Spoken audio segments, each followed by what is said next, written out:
Like, are people really going to want to come?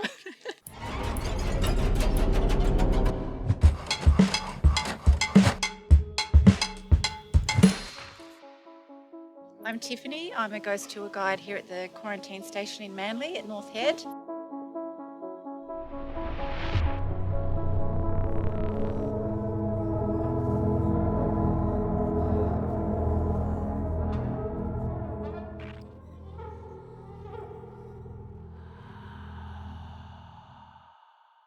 I've always been a believer in ghosts. I grew up in a really old haunted terrace house in Sydney in the inner west, and experienced very bizarre paranormal poltergeist style activity all throughout my teenage years.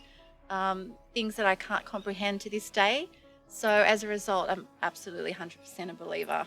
So here at the Gravediggers Cottage, it's the oldest building on site, dates back to 1840, and there is a very infamous spirit in here called Samuel.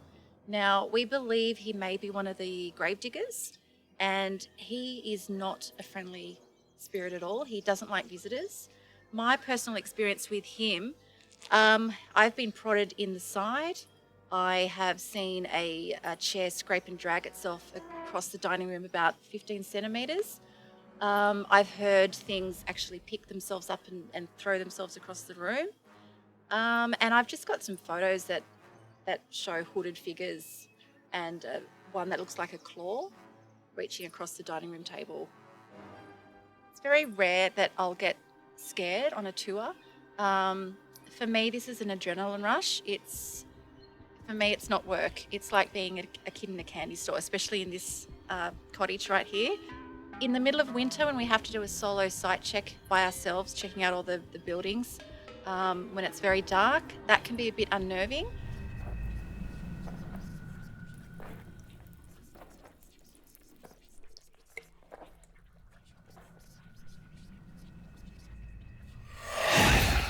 I believe a ghost is just unseen energy.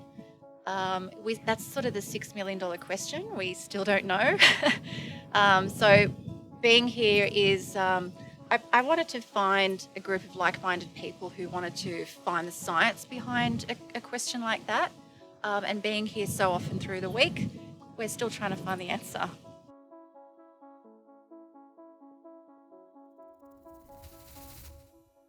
I think the most unexplained thing that's happened to me at the quarantine station would have to be before I did a site check. So I had my notes app open on my iPhone, closed it down, started my site check. I went to the morgue and had a look through the morgue. All was fine, closed the morgue, got into the bus, and my notes app had reopened itself on my phone, but at the top of what I was writing were the words hi, hi, hi, hi, hi. The scariest thing that I've heard that's happened to a colleague of mine, a tour guide, there are many shadow figures that dart around the premises, and apparently they all have hoods, and they're in black form, and they just sort of move across the building sites. Now, what happened to Mel one night? She was doing a sleepover tour, and she was in one of the guest rooms, and she was woken up at 5 a.m. by 3 loud knocks above her head. When she opened her eyes, she saw a dark, fully black shadow figure with a hood just standing there, just standing there, just standing there, standing there. She was terrified. She mouthed the words, "Go away, please," 3 times. Apparently, she opened her eyes up and it was still there. And she said eventually it pixelated until she could see the fireplace on the other side of the room. And apparently the colour didn't come back into her face until about 10 o'clock that morning. If someone's really terrified on a tour and they experience something that absolutely paralyzes them with fear, they should be open and actually verbalize what they've just experienced. Sometimes people will experience things here, but they won't actually say anything on the tour. It takes a while for people to process what's actually happened to them here. My advice is just tell someone. The best part of my job as a tour guide here is that every night's different. We can't predict or control what the ghosts do. So you come to work and you just wonder what's going to happen. Who's going to run out of the building crying, screaming? Um, what are you going to see? Who's going to touch you and where?